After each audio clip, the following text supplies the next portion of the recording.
Welcome back to CBS Sports HQ. It is bracket week, and we have got a fun bracket on deck. Our own coach, Avery Johnson, has put together his bracket, and the road to the Final Four goes through the SEC. I don't want to give away any spoilers because he's going to break it down, but chomp chomp. That'll be your deep tease for you.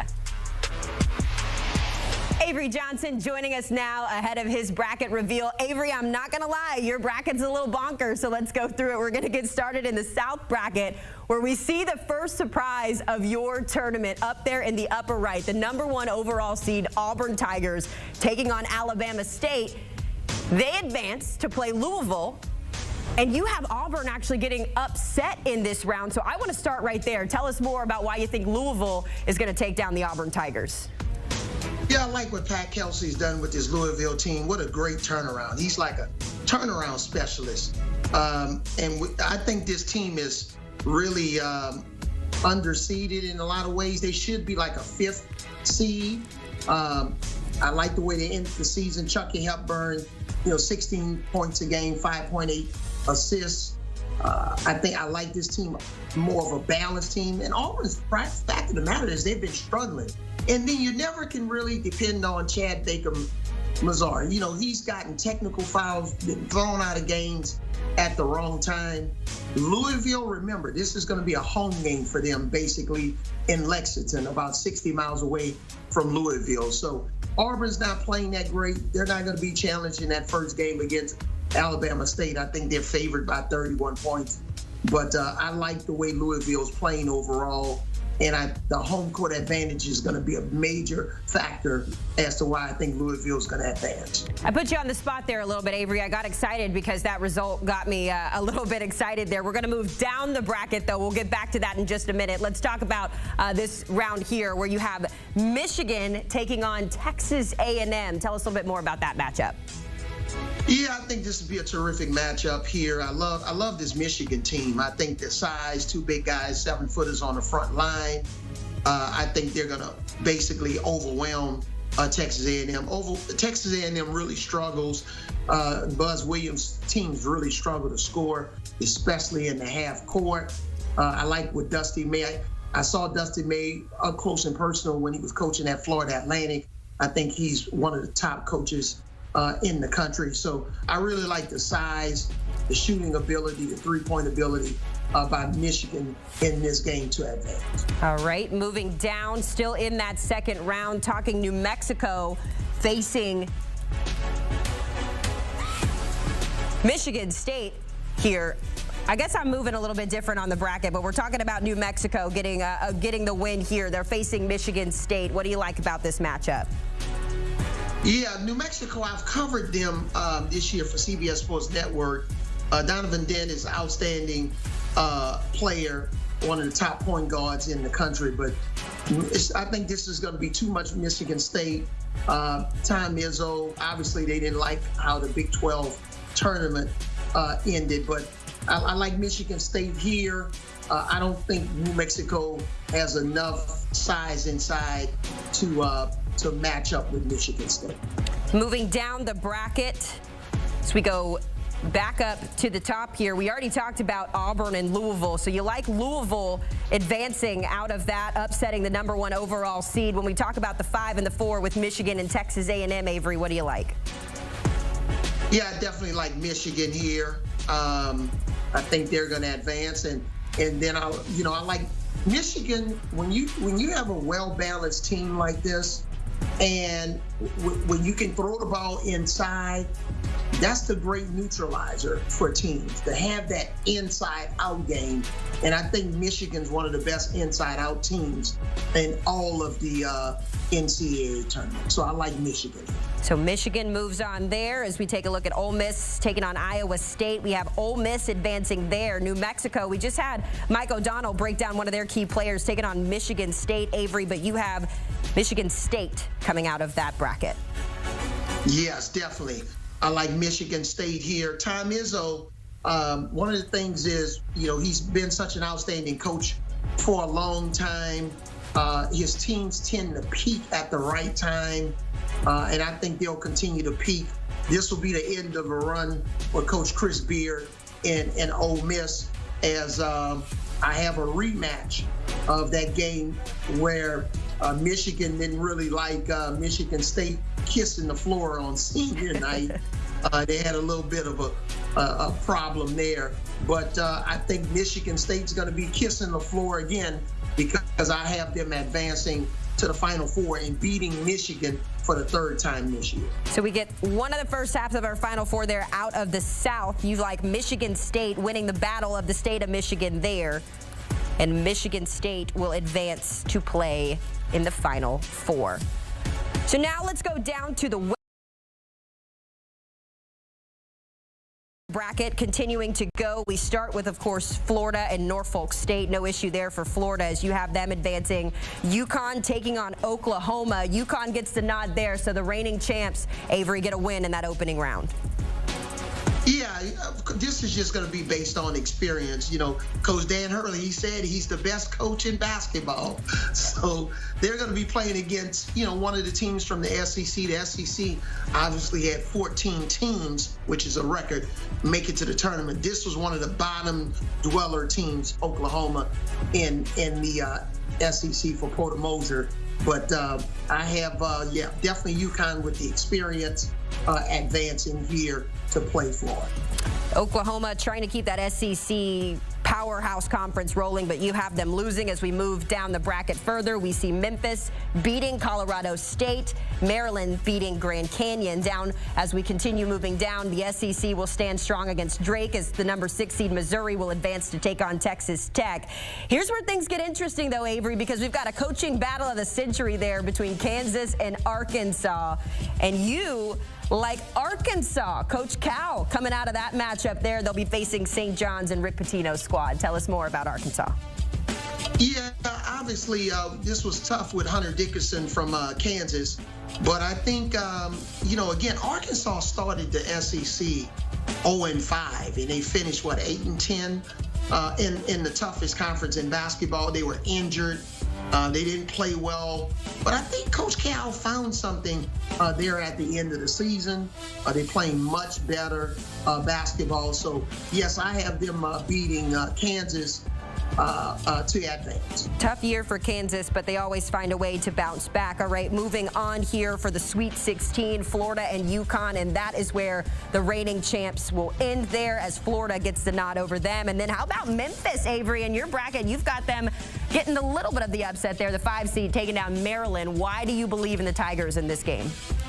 Yeah, what a job Penny Hardaway's done with this Memphis Tigers team.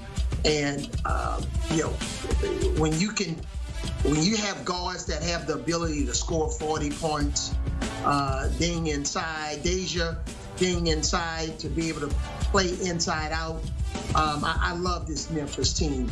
He changed his coaching staff. He finally found the right mix. He's changed the staff, I think, 3 out of the last 4 years. So I love the way Memphis is playing and how they dominated the American Conference, American Athletic Conference. But they're going to be coming up against a Florida team who I'm really excited about. Yeah, we'll get there in just a minute. Before we do, let's continue the SEC talk. Missouri, big upset here, taking down Texas Tech in this matchup. They'll face St. John's. I want to talk to you about Missouri here. What makes you believe in the Tigers over Texas Tech? Well, what another turnaround for this team. This team didn't even win a game last year in conference. And the speed, the defense, they're going to need it against this St. John's team. But I love the way Missouri finished the season. They lost to Florida there in the tournament. But I like the way Missouri's playing right now. All right, back to those Florida Gators where you said you were high on them, high enough to take down Memphis. And they will face St. John's here. I like this matchup, Avery. This is actually what I have in my bracket down here in this region. But tell us a little bit more about what you're thinking about this matchup. Yeah, obviously, Rick Pitino, Coach of the Year in the Big East. His son was Coach of the Year in the Mountain West. This team is outstanding, St. John's, defensively. They struggle to score the basketball. But you're going up against a Florida team that won at Auburn, at Alabama. They win the SEC championship. This is the most balanced team in basketball. the high grade of efficiency on both the offensive and defensive end, size, versatility. I think they have the entire pack. So it is Florida winning the West. They will take on Michigan State in the Final Four on the left side of the bracket. Let's go over to the right side of the bracket up in the East. Avery, I'm interested here because on my copy of your bracket, there was a little bit of indecision there between Baylor winning versus Mississippi State. So kind of walk us through who's going to play Duke here in this opening round for you. Yeah, this was a tough one. This was one of the toughest games, and I had Baylor early in the season. I think, you know, their guard play is going to overwhelm Mississippi State a little bit. Multiple ball handlers, Coach Scott Drew. They had an up and down season. I think they're one of the stronger 9 seeds that's going to be left in the tournament. So I think they're going to make a few more threes than Mississippi State. Mississippi State on their front line, their big guys really don't stretch the floor. So I think that's going to be problematic for them against Baylor. So we get a Duke, Baylor. You like Oregon taking down Liberty and Arizona taking down Akron. No surprises there. Both of those teams have had great seasons to this point. And then we talk about BYU, VCU, Wisconsin, Montana. God bless the Grizzlies. I used to cover them in my first TV job. But we're going to look at the top of this bracket here between BYU and VCU. Avery, what do you like? Yeah, I like BYU here. VCU, I like VCU. I like VCU. You know, when you look at VCU, we had a tough time reading your handwriting there, Avery. So do you like VCU or do you like BYU? And tell us why either way. Well, I actually like BYU. BYU, so maybe that was a little bit of confusion on my handwriting because they're older team. I love the way that they can knock down the three-point shot. You know, they struggled obviously against teams like Houston, but in this matchup, I think they make a few more threes than VCU. All right, so anytime we see VCU on here, we'll know that you meant BYU. They get to take on Wisconsin there. As we move down, you like St. Mary's taking down Vanderbilt, so another SEC team out of there. Alabama, meanwhile, on the other side, pretty easily handling Robert Morris to advance in that bracket. So now we go back up. Duke, Arizona. Duke, you like the Blue Devils. No surprises there. They're the #1 team in the country. We'll have to see, or the #1 seed, I should say, in this bracket. We'll have to see if we get Cooper Flagg back. Elsewhere down that line, Wisconsin taking on St. Mary's. And you have Wisconsin winning this one, Avery. Yeah, Wisconsin, this is a team that made 12 threes in the first half in that Big Ten Conference Tournament Championship. They ended up making about 18 threes. So I love the teams that can, you know, that got size, but that can play on both ends of the floor. That's the key. You can be a really good three-point shooting team, but can you get enough stops? And I think Wisconsin will get enough stops to go along with that three-point shooting. The key with St. Mary's there is that you have them upsetting Alabama, so I kind of glazed over that. That's huge there. But you have Wisconsin advancing, so it's Wisconsin taking on Duke. And I'm going to ruin the spoiler here. Duke making it back to the Final Four for you, Avery. Absolutely. Cooper Flagg will be back. I doubt if he plays in his first game, but from there on, I think Cooper Flagg is dominant with arguably, in my opinion, one of the top 4 teams in the country. So we've got 3 of our Final Four, Florida, Michigan, Duke, the latest out of the East to head to the Final Four. So let's tackle our last region here, the Midwest, where we'll see Houston take on SIU Edwardsville. Houston getting the win there. They'll face Gonzaga in the second round. Moving down the bracket there, we see Clemson taking on McNeese. I know a lot of fans like McNeese and their manager, but you like Clemson to win that game. The surprise on the other side of this, though, Avery, Purdue being upset by the 13 seed High Point there. What makes you believe in High Point? Yeah, again, it's not as much as I believe in High Point as I don't believe in Purdue. I think, you know, from an offensive standpoint, this team is going to struggle to score. I think High Point is going to be one of the surprises. The way they finished this year, I think they'll get, in this particular game against Purdue, they'll have 4 players in double figures. They'll win a close one. I think this game is going to be similar to how Alabama State won in the first 4. Moving down the bracket, we will see Texas advancing over Xavier in that first 4, so they'll face Illinois and beat Illinois in your bracket to take on Kentucky, who takes down Troy, the Sun Belt champions. And then in the bottom of that region, Utah State getting the upset over UCLA to face Tennessee.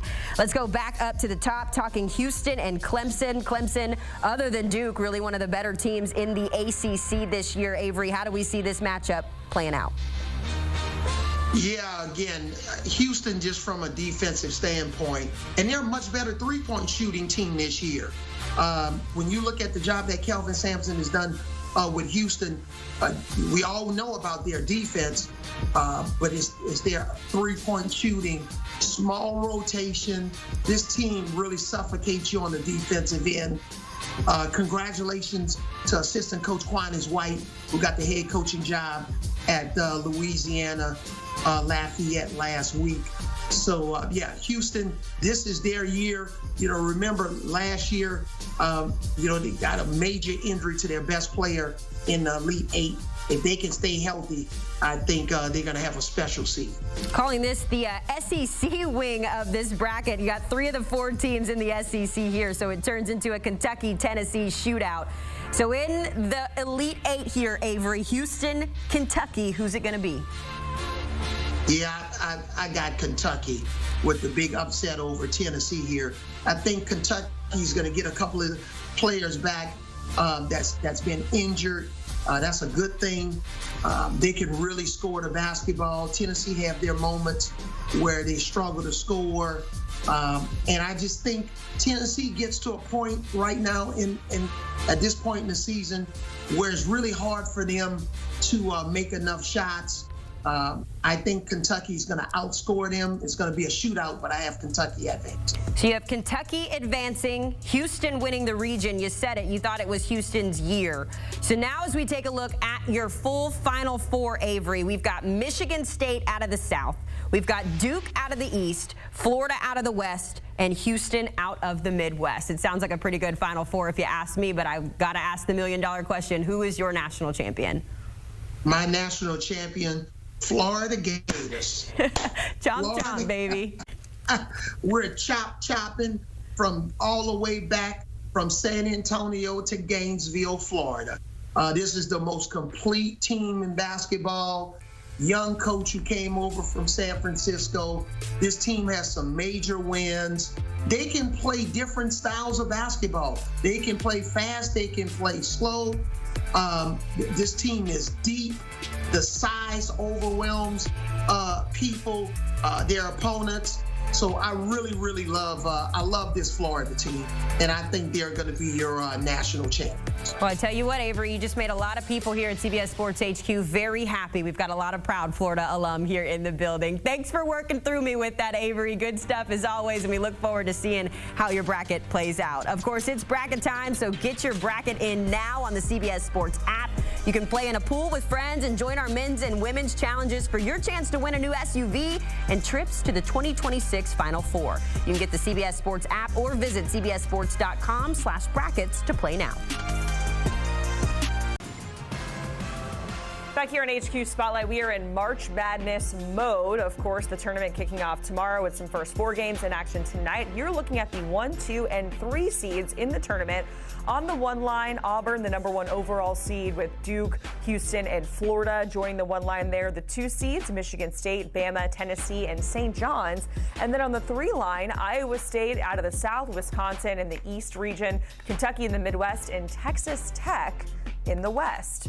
And that's how the committee sees it, but we're going to ask Kyle Boone to give us his top teams. And we are starting on the 1 line, Kyle, because I felt like leading up to conference tournament time, it was just back and forth for the #1 overall seed. It's going to be Duke or it's going to be Auburn. Ends up going to Auburn. You were going with Duke as the best team on the 1 line. Does that have to do with how they're playing recently, or are we looking at the entire body of work for both of these teams? Yeah, actually, Jacqueline, my take here is actually Duke has been the better team for most of the season. And Duke beat Auburn earlier this year, as you may remember, in a head-to-head. That game was played in Durham on Duke's floor. But Duke has been statistically the most impressive team. Now, by comparison metrics, Auburn, the quad one, they are fantastic. But Duke has the best scoring margin in college basketball. They have the highest net ranking in college basketball. They're the only team that ranks top 5 in both offensive and defensive efficiency this season. And this is John Shire's 3rd year as head coach after taking over from Mike Krzyzewski. And, the first season that he had Duke, they were really elite on defense, but their offense kind of struggled. Last year, they were really elite on offense, but their defense kind of struggled. And, in a story that I actually published today, I'll give credit to The Athletic. He basically said, hey, what if we actually just kind of combine the two? What if we had a great offense and a great defense and married those two together? That's what we have here. I think it's the best team in the NCAA tournament. That's why they're my pick to win the 2025 NCAA tournament. And now we know that Cooper Flagg is dealing with an ankle injury, a sprained ankle. We don't know for sure 100% if he's going to play in that first round. But if Cooper Flagg is not the same version of himself when he does play in the tournament, does that waver your decision-making at all? Or I know what you were saying, the entire body of work, right? But it has to count for something if we're looking at them right here and now and the reality of Cooper Flagg dealing with an injury. Yeah, it's going to play a huge role. There's no question about it. The pick and the basis around picking Duke is that Duke has the best player in college basketball. And, if the best player in college basketball is out, or even if he's just limited, instead of being 100%, he's only 70%, then I think that's a real problem for this Duke team. They're very deep.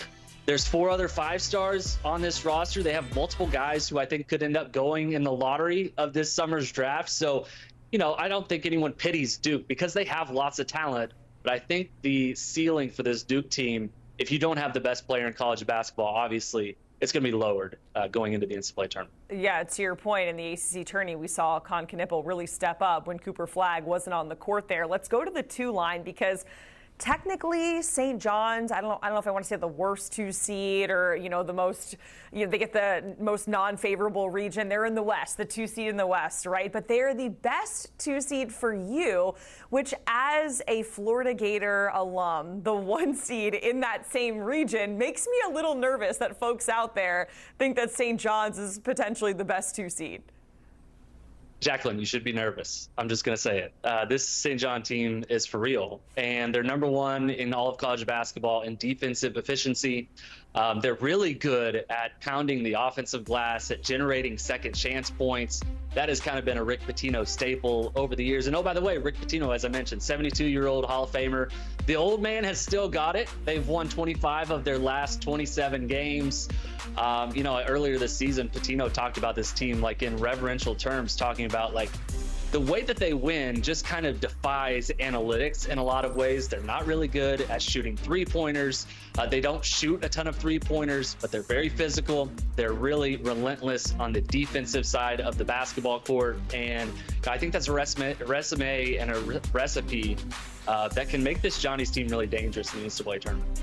Yeah, winning the Big East outright for the first time in a very, very long time. They certainly look like the real deal.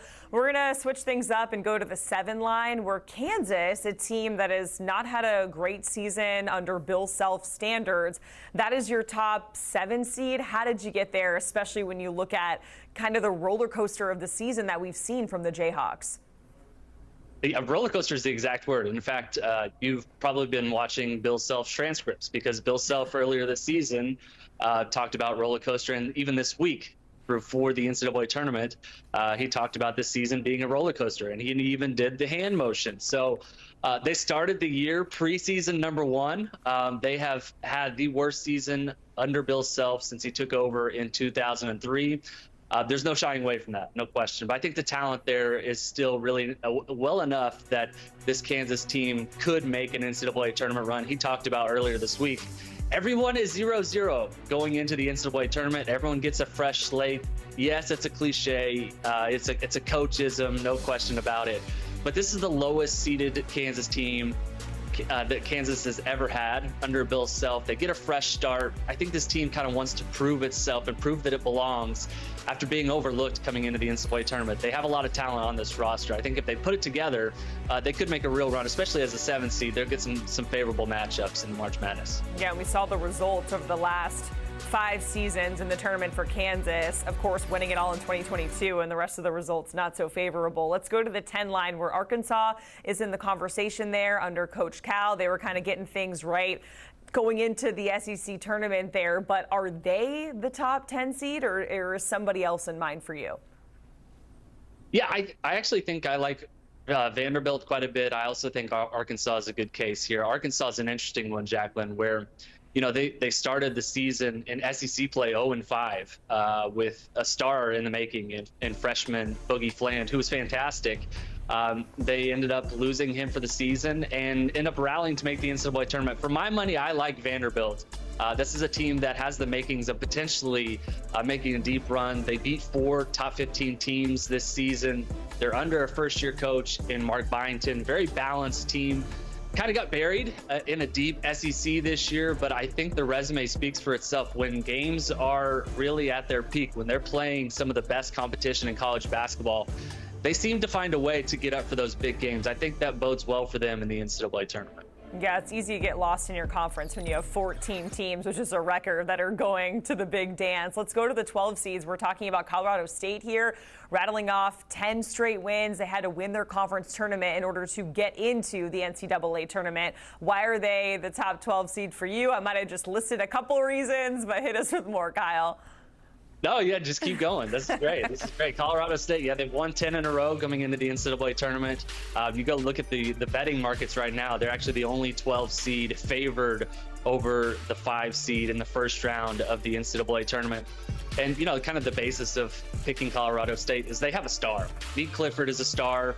During this 10-game winning streak, he's averaged 22 points, 9 rebounds, 5 assists per game. He's hitting 56% of his threes during that span. He looks like an All-American. And, I think in the NCAA tournament, we kind of tend to rely on teams that are led by guards. You look at Kemba Walker and that historic UConn run long ago. I think Nick Clifford has a run in him that could take the Rams to real heights during the NCAA tournament. That team is very, very well positioned from that bracket, I think, to make a deep run as a 12 seed.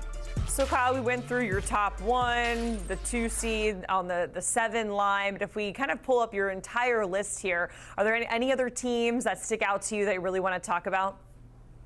Yeah, I'll highlight one here, Jacqueline, sticks out to me. I think it's Louisville. You look at the seed list here.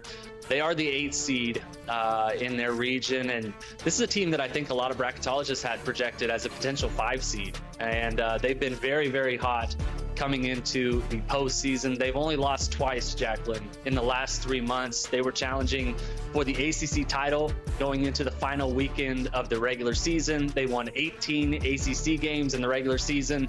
That set a record. They just advanced to their first ACC conference tournament title game. That's the first time they've ever done that. So this Cardinals team under Pat Kelsey, they've got some spunk to them. They've got some fire, some pizzazz. And I think the makings of this team, the way that they play, kind of mirrored in the image of their fiery head coach in Pat Kelsey. I'd look for the Louisville Cardinals to make a potential run in the NCAA tournament. Yeah, and if they beat Creighton, they get Auburn in Lexington. It's going to be essentially a home game for Louisville, so a potentially great matchup to look forward to.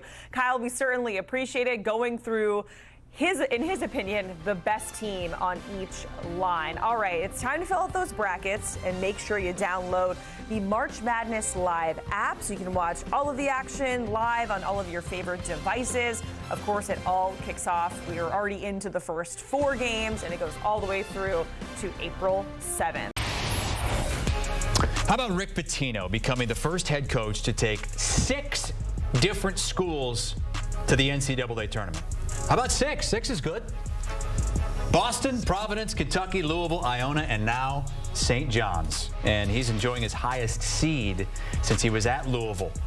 After leading the Johnnies to the Big East regular season and tournament titles, they are a 2 seed taking on Omaha tomorrow night on CBS. Let's play Contender or Pretender with a guy who has a hard time saying anything critical about a team, a player, or a coach. Anybody but me, I guess. And that's Mike O'Donnell. Are you just going to call everyone a contender here? Because I know this is tough for you. I want to, very badly. This is probably the most difficult segment I have ever done or prepared for in my entire life. And he's not kidding about that either. Yep. He took Noah to the side and said, we're not doing this today. And Noah said, I'm the producer, I'm the boss, we're doing it. So what's actually I got crazy intimidated. is he has more pretenders than contenders. We're going to go through some of these teams. I know we're turning you into a bad guy. He's about to be a heel. Let's start with St. John's. Let's start with Rick Pitino here. It's hard to imagine that you would say pretender about this particular team. It is hard to imagine, and I'm not going to imagine it because they are a contender. And one of the reasons why, when you look at the St. John's team, I don't know if either of you have watched St. John's that much. I know you called the St. John's game. They lost to Georgia. Okay, let's take about 25% off. Take it easy, okay? So St. John's, one thing why they are a contender is because of their defense. And they do a thing called peel switching. It's not, we don't have to get into schematically what they do in terms of what that phrase actually means. But it's essentially like preparing for an angry hornet's nest. And they are looking to get deflections, steals. They're constantly switching. They love to take great defense, move to offense, and that travels on a neutral site floor. St. John's is not a good three-point shooting team. They're not. They're one of the worst three-point shooting teams in the Big East, but because their defense is so good, no matter who they're matched up with, they force you to play at their tempo, and that tempo wants to be fast. They're top 40 in the country in tempo. They force turnovers as good as anybody in the country, and they make you take shots that you don't practice. That's why their defense is so good. That's why they're a contender. Okay, so 1-for-1 contender here. This was a softball. This next one, Kansas. Kansas is a 7 seed. Why are we? Obviously, they're not a contender.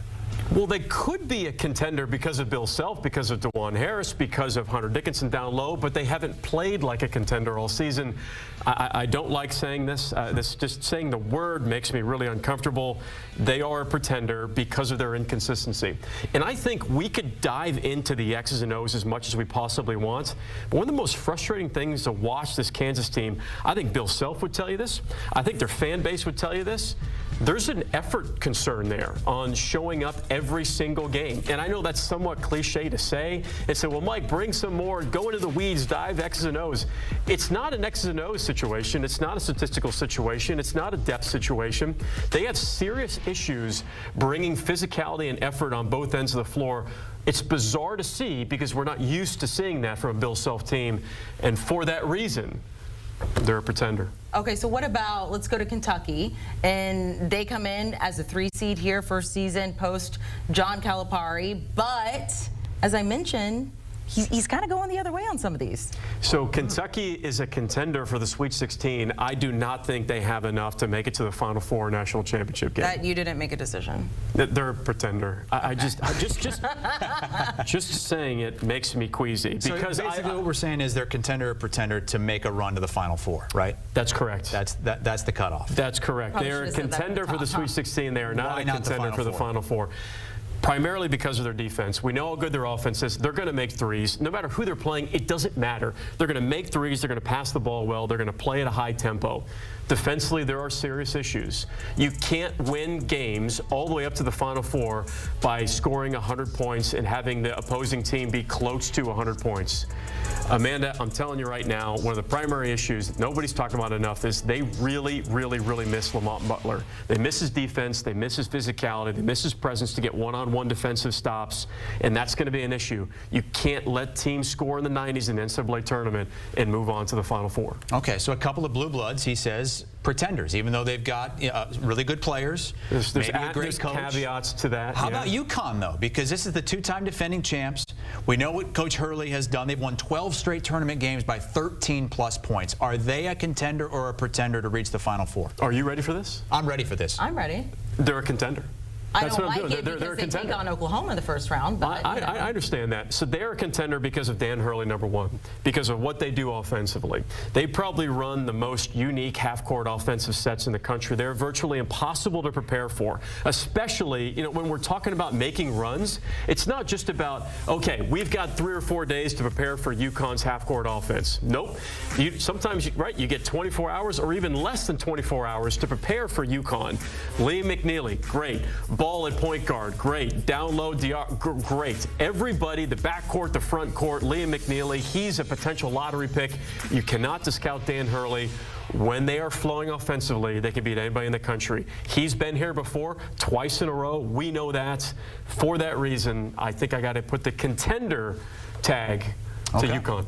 We kind of ganged up on you here on each side of you. No, I mean, that was your choice here, and I think our producer's going to talk to you about that after the show because he's mad about the seating here. Mike, we appreciate it. You got really lucky because we didn't get to Michigan, but I'm just going to tell everyone because you're good friends with Dusty May, you had them as a pretender as well. Contender. You can watch every men's game live on the March Madness Live app. So we've got another really interesting matchup tonight in the first 4. This might be the juiciest head coaching matchup of all this weekend. Rodney Terry, Sean Miller. We break it down next. Are you not entertained? The March Madness tipping off in the best way, a last-second bucket and an unexpected blowout. This is March, baby. Welcome to a brand new hour of CBS Sports HQ. I'm Haley Sutton. The opening act of the NCAA men's tournament saw Alabama State's Amar Knox with the dagger to lift the Hornets past St. Francis. And how about UNC? They heard you loud and clear, folks, talking about that we don't belong here energy. Yeah, they took that to heart. The Tar Heels making quick work of San Diego State last night to advance. We know the stars are born in the month of March, and several of those stars are ready to be impact players starting this week. We've got our Mike O'Donnell in studio joining the program as he's going to break down some of these players, maybe that we haven't heard of, but they certainly have been key players on their roster. Mike, first of all, it's March. Welcome into our studio here. Let's break down some of these guys. We're going to start with our man Bennett Sturtz here out of Drake. Interesting enough, basically their entire starting lineup actually came from the D2 ranks, came to D1, and now they are dancing. What is it about Bennett's game that stands out to you? Well, Drake is one of the best teams in the country that you don't know enough about, right? We're one of those mid-major teams that can make a lot of noise, and that's because of Bennett Sturtz. Bennett Sturtz is the Missouri Valley Player of the Year, and he leads the nation in minutes played. He never stops moving. And because of the way that they run their offense, they take their time, they run them off a lot of screens. He's just an absolute joy to watch, right? So watch him come off to run the baseline to get a down screen. Typical action for him, never stops moving. That's called a step-up ball screen. When you step up in the ball screen with Bennett Sturtz, he's an almost 40% three-point shooter. You cannot leave him. Wants you to show the range. He can see it, catch, rip, go. Missouri Valley Player of the Year. The thing about Bennett Sturtz, when you have to worry about his three-point shot, he's got a lot of Mike Dunleavy in his game. Remember Mike Dunleavy from Duke? Yeah. You're shaking, are you sure? Because he was that kind of guy where he can shoot the three, but also he's a gifted passer, and he can get inside around the rim as well. Because Bennett Sturtz plays 39 minutes a game, he has a very low turnover rate. He's never in foul trouble, and he's the kind of guy that can get 20, 25, even potentially 30 in a March Madness game. I like Drake in that Missouri game against Missouri because of Bennett Sturtz. Yeah, he leads the team in points per game, assists per game, and steals per game. So it's not just a scorer. He gets it done all across the board. So we'll keep our eye out for Bennett Sturtz. Let's talk about another guy that both you and I have actually had the pleasure of seeing play, and that is Liberty's Caden Matheny. This guy's a monster. He's not very tall, Mike, but it doesn't matter. He makes up for it in other ways. What stands out to you about the way he plays for Liberty? Yeah, I think Caden Matheny's going to set the college basketball world on fire in the tournament. Like you said, you've seen him play. He's a unique combination between Peyton Pritchard and Teddy Dupay. If those remember that Florida Gator legend, Teddy Dupay, Peyton Pritchard, obviously the Boston Celtics. He can shoot as quick as anybody in college basketball. They try to run a baseline out of bounds play for him. That's how far you have to guard him away from the three-point line because of how lethal he is from three. Another step-up ball screen, but he's great off the bounce. He's one of the best shooters in Conference USA off the dribble. Catch, rip, spin, step back. There may be only 5 or 6 guys in college basketball that can make that type of shot that consistently. He does it on a regular basis. You have to deny him as often as you can. He never stops moving. He's gifted around the rim. Yes, 5'11". I understand being vertically challenged, playing at this level better than anybody else in studio. But I'm telling you, because of his speed, because of his toughness, and his three-point shooting ability, you're talking about a guy who can hit 7 threes, 8 threes, 9 threes, and get hot and set the world on fire. That's your guy, Cade Matheny. Maybe not that height, but he certainly makes up for it in heart. And, of course, his three-point shooting is out of this world, to your point. All right, let's talk about Colorado State. I think a team that not very many people had expectations for at the beginning of the season. But, man, this guy has really lit this team up. And you actually told me before we came up, he had a chance to go to the NBA or at the very least transfer out of Colorado State. But he chose to stay, and it's clearly paying off for him. Plenty of back-channel conversations trying to get Nick Clifford to leave Colorado State. I'm glad he stayed. Colorado State is glad that he stayed. He is a pro. Right now, and there's a multiple mock drafts where have him projected as a late first-round draft pick because of his balance, because of his pace, because of his strength. You'll see here why he just plays like a pro. He's going to get paid and make a lot of money. There's Nick Clifford with the ball. You see him pointing? He's actually pointing for a twist ball screen. You see how Colorado State ball screener ends up twitching the way in moving his hips, his spin move, his strength, his balance. He led Colorado State in scoring, in rebounding, in assists, in blocks, in minutes. Everything that Nick Clifford does and how Colorado State wins is because of Nick Clifford. His balance, his pace. He might be the best 3-level scorer in the entire NCAA tournament. You have to worry about his three. He can hit shots off the jumper, mid-range floater. He is a big-time athlete as well. Catch, rip, go baseline, and finish over players that are taller than him. About as smooth as it gets with Nick Clifford. Yeah, just watching a few of those highlights there, he is definitely going to be a problem. But this next guy will probably be a problem as well, too. We're talking New Mexico's Donovan Dent, a player, one of 3 guys who is lighting up the stat sheet, specific stats. He's one of 3 players in the current NCAA tournament, averaging 18 points and 5 assists at least. What else do we need to know about this guy? Well, he's 12th in the nation in assists, right? He was Player of the Year in the Mountain West, averaged about 20 points a game, so he's also one of the top scorers in the country, and he's one of the top passers in the country as well. Donovan Dent, I like to describe him as he's your favorite player's favorite player. There are not 4-point guards in the country that are better than Donovan Dent. And when he has the ball in his hands, he isn't just a gifted scorer. His passing is off the charts. His ability to use his balance and his pace, but ultimately in ball screen is where he's really elite. When he gets into the paint, stop, go, step through. He's got an old school game inside of a new modern offense, the way the New Mexico runs. Watch this play right here. Here's how quickly he can get the ball out of his hands. This is where I think Donovan Dent is the best passer in the country. 2 go with 1, eyes and ball on a string, a one-handed quick pass. I mean, he drops dimes better than anybody in college basketball. Coming off ball screens, pace, balance, vision, no-look passes. We stopped doing the no-look pass. Donovan Dent is bringing the no-look pass back into action. New Mexico plays at one of the fastest paces in the country because Donovan Dent never checks out of the game. He doesn't turn the ball over. He's not in foul trouble. That might be the best point guard in the entire tournament. First team all passion as well. Check out this picture. I always love getting these action shots from these guys. We're excited to watch him. All right, Mike, this last guy has a little bit of experience playing in the tournament. John Poulakidis. And obviously we all remember Yale last year. They upset Auburn. It was a hoot and a holler with a lot of our staff here as well. But one of the reasons why was because of this guy. So now he's back in the tournament. He's back playing for Yale. What's changed for him in a year? That was a lefty. He's got a little bit of Manu Ginobili in his game. Very dangerous from deep, but his ability to break down a defense with his handle at a bigger guard position is what really separates him. And he moves a ton without the basketball. As you see, like throughout the highlights in these clips, Watch Poulikitis. He's down here. Watch how much he moves first, and watch his speed and timing on this screen.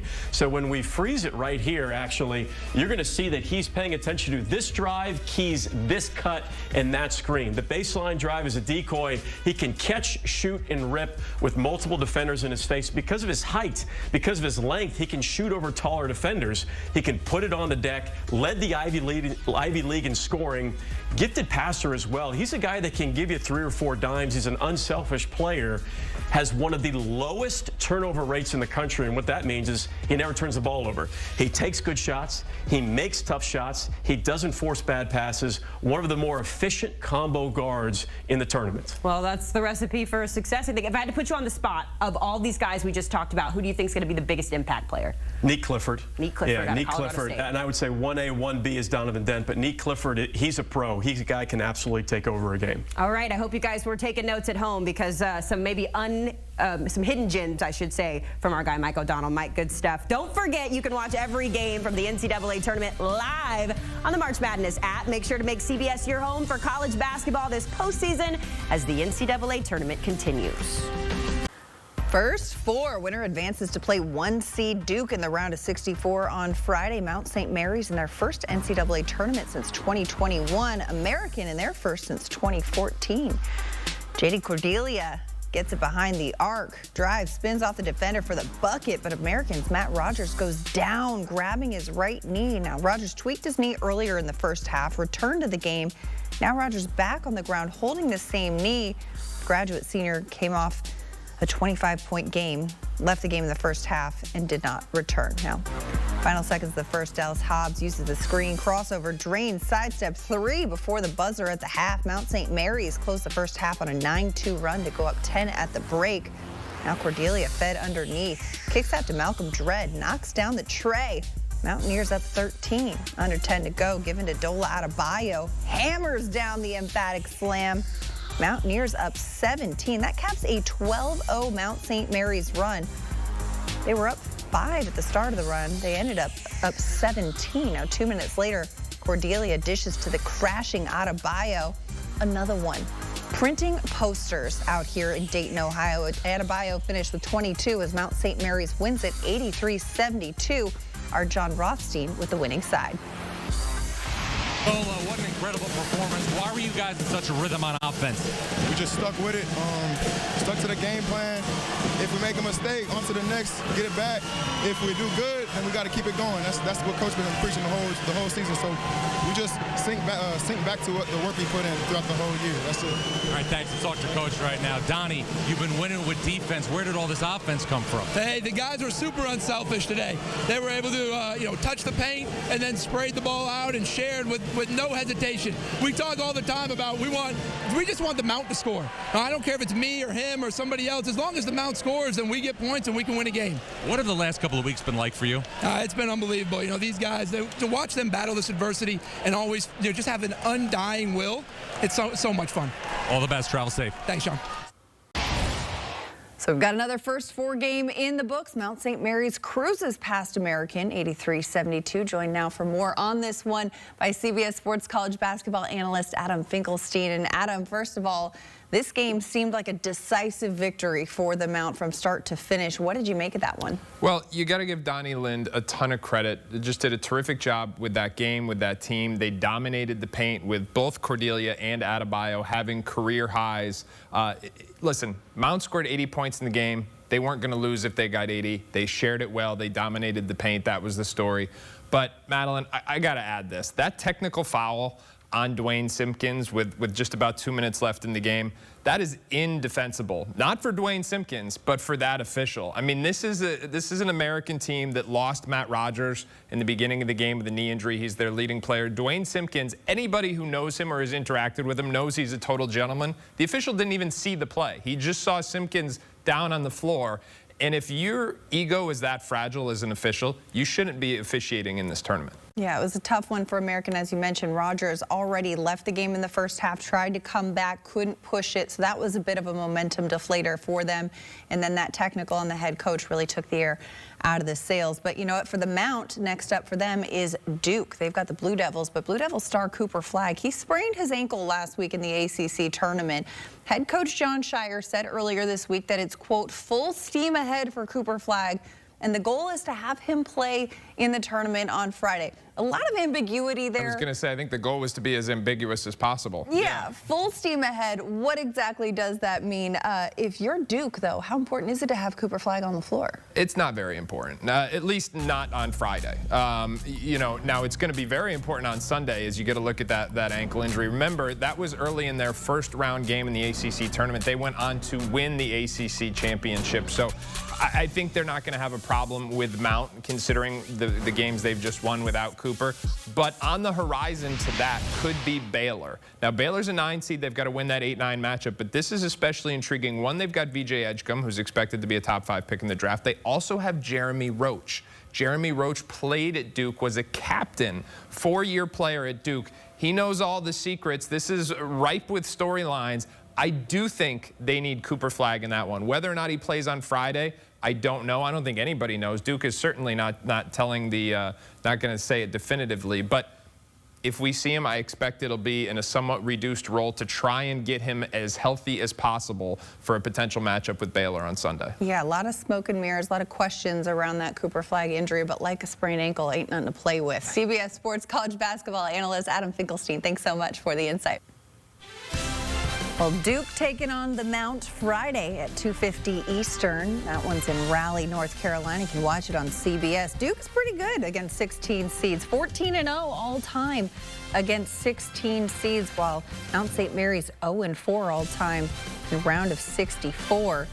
Duke has won 8 straight round of 64 games. Will that streak continue? We'll see Friday on CBS.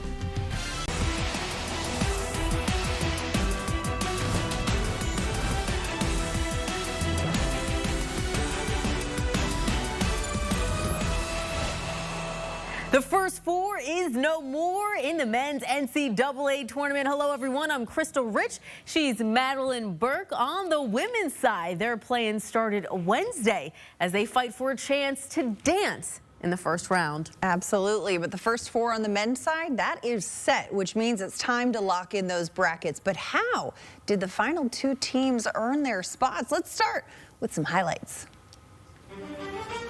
Xavier, Texas. Winner has a date with 6 seed Illinois on Friday. Xavier dancing for the 30th time in program history, in Texas making their 5th straight tournament appearance. Middle of the first half, Longhorns up 5. Trey Johnson buries the fadeaway 3. Then Johnson down the baseline for the reverse lay-in.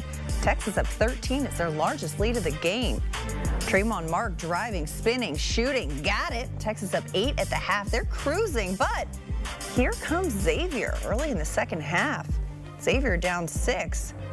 Texas turns the ball over. Dalen Swain going the other way with it. Dumps it off to Zach Freemantle, who slams it home. Xavier down 4. Then Freemantle with the hook shot rattles it home. Xavier down 3. Jerome Hunter, corner 3. Got it. We're tied at 65, ladies and gentlemen. It is a brand new ball game, but just over 5 to play. Xavier down 2. John Hewley, the 4th for 3, and the lead. Xavier up 1. It's their first lead since 10-9 in the first half. Very next Xavier possession, Ryan Conwell finds Dalen Swain up court for the lay-in and the foul. Xavier up 4 after the made free throw. Then trying to wind the clock, avoid the foul. Freemantle all alone, down low for the 2-handed slam. Xavier outscores Texas 47-33 in the second half to come back and win this one 86-80, advancing to play 6 seed Illinois in the round of 64. Xavier trailed by 13 points in this one and came all the way back for the win. It's their largest comeback win this season as they get the 86-80 win over the Texas Longhorns, earning that 11 seed. Our John Rothstein catching up with the winning side afterwards. John, what month is it? John, this is March. 2 years ago, you lost to Texas in the Sweet 16. Now you're back. You've had a lot of big NCAA tournament wins in your life. Where does this one rank? This may be one of the best that I've ever been a part of, just in terms of game. I thought we were dead in the water 2 different times. But I will tell you, like, that's the one thing about our team. The resiliency of the group has always won out for us. Just when you thought, like, we're not going to make the tournament, we kept winning. And just even in this game, just when you're like, it's not going to work out, we have a funny way of staying with it. And a lot of it's for this guy right here. Zach was injured time and time again, year after year. He was hurt earlier this season. But when the game was in the balance, he made the go-ahead shot. What was going through your body in terms of those emotions when this guy puts you ahead? The basketball gods always reward the player that does every single thing right in that biggest moment of his career. I really believe it. And with this guy, nobody has worked harder at the game, harder to come back than he has. I mean, you can imagine the dark days that he's gone through. He has always persevered. And you look at it, it was for this moment. I knew he was going to make it. I knew. Illinois is next. Congratulations on this win, but your thoughts on the Illini? I could care less. I don't even care. I'm just glad we won. Thanks, Sean. Congratulations. Zach, get in here. You've battled and battled to play in the NCAA tournament. What was the experience like making the big shots in the closing seconds? Man, it was surreal, man. I'm just so thankful to be in this position right now. You know, I've been through a lot, and so has this team, and we're just going to keep battling. We're going to keep it. We just want to keep this season going as long as we can. You had so much adversity the last couple of years. What kept you going in your darkest moments? Man, I just want to thank God, my family, and it's just the passion I have for this game, man. I love it more than anything in the world, and I just want to play for as long as I possibly can. You were down early in this game. Why is this specific team so resilient? I think it's because of everything this team has been through, everything the leaders have been through, me, Jerome, Davion. We've been through a lot in our career, and we know how to keep it going. We know how to stay with it, and that's just what we did tonight. Congratulations. Travel safe. Thank you so much. Well, we heard it, Zach Fremantle saying, I just want to keep this season going as long as we can. Well, that's what this looks like right here. That's what the path to keeping it going looks like as Xavier earns the 11th seed in a matchup with Illinois. That game Friday at 9:45. You can watch it on CBS. The Midwest region, Xavier's path to success. For more on this one, joined by CBS Sports college basketball analyst Adam Finkelstein. Adam, what a game right there. Xavier down by as many as 13, coming back, overcoming the largest deficit they've done so far this season for the win. 2 years ago, we saw Texas oust Xavier in the Sweet 16. Now Xavier gets their lick back. What do you make of this one? It was a tremendous game. You know, I feel like I'm going to repeat exactly what I said last night with Alabama State, but this is what March is all about. This is a tremendous basketball game, and if ever there was a team that embodied what their coach is all about, it is Xavier and Sean Miller. Xavier is an incredibly tough basketball team. They had every opportunity to lose this game, but they refused to go away. They continued to just hang around. And finally, Texas broke. Give Texas a ton of credit. They played a very good game, and it wasn't until we were about 35 minutes into this game when they finally gave in a little bit. Xavier was able to get over the hump and make just enough big plays down the stretch, but just an incredibly gutsy effort from the Musketeers. Well, and speaking of big plays down the stretch, one of the guys who did that, Zach Fremantle, I mean, he's top 10 in program history in points and rebounds, a vital player for Xavier, but he was in foul trouble for much of this one. He was, and as we talked about at halftime, this is a Xavier team that is known for defending without fouling. So having guys in foul trouble is something new for them. They don't have a rim protector to begin with, so improving the defense was a key to that second half run. But I just think their ability to make shots and keep it close, give Marcus Foster a ton of credit. He made so many key shots right around the time when Xavier was just trying to stay in the game, and they did stay in the game. And again, being able to defend and come up with stops in the second half, so important. Now, this is a tough loss if you're a Longhorns fan right here, and especially a tough loss for Rodney Terry. What does this loss do for him? Is his seat getting hotter? Unfortunately, I think it is. I don't think it should be, but I think it is in this era of NIL. We've talked about it throughout the course of the week. When schools and the people behind the collectives, when they put up a bunch of resources and you don't win to the extent that they think you should, the runway is that much shorter. So we hope certainly that we see Rodney Terry continuing at the helm of this program, but that's going to be a question that that we're going to have to wait and see the answer of. Another face in burnt orange we might not see any more of is Trey Johnson. He's out. Yeah, freshman, likely lottery pick in the NBA draft. What do you make of him as what you've seen from him at Texas and as an NBA prospect? Trey Johnson is a instant offense type of guy, one of the best tough shot makers in the country. I thought he showed that throughout the course of the game today. It was that one break, though, that bad shot, and then he didn't get back on defense. That was actually a critical possession in this game, and that's what you expect for a freshman who's got to continue to grow and mature and learn all those small things. But the ability to rise to the occasion, the ability to make tough shots, all of that stuff translates to the NBA level. He is going to be a lottery pick, in my opinion. He had a tremendous freshman season at Texas, and he's going to be a heck of a pro. A tough loss for the Longhorns, but a huge win for Xavier, locking in that 11 seed. They've got a date with Illinois now in the first round of the Midwest region in Milwaukee on Friday. That game, 9:45 p.m. Eastern on CBS. What are your early previews? We heard Sean Miller talking to our John Rothstein after that one. Rothstein asked him, hey, what do you think of Illinois? He goes, I couldn't care less. Yeah, but what do you think, Adam? Illinois has been Jekyll and Hyde all season long. You never really know who you're going to get. Sometimes they respond. They beat nationally ranked teams. Other times they get blown out of the gym. So it's going to be one of those games. You know what you're going to get from Xavier. You're going to get 40 minutes of toughness. You're going to get 40 minutes of discipline. It's really about which Illinois team shows up. We know they have a ton of natural talent, a ton of firepower. I think Sean Miller's club, though, has a chance to get another win here. And then on the other side of that bracket, you've got a Kentucky team that is very short-handed. Lamont Butler going to try and play, but they're already down Jackson Robinson and Kirk Kriisa. This is a Xavier team that has some daylight to make a run here. 86-80 is the final. Xavier mounts the comeback, locks in that 11 seed. Will face Illinois. Adam Finkelstein, thanks as always for the insight. This is March. And you know what? The madness is officially here. Don't miss a moment of the action on CBS, TBS, TNT, and True TV. And download the March Madness Live app to watch every game, anywhere, anytime. It's live.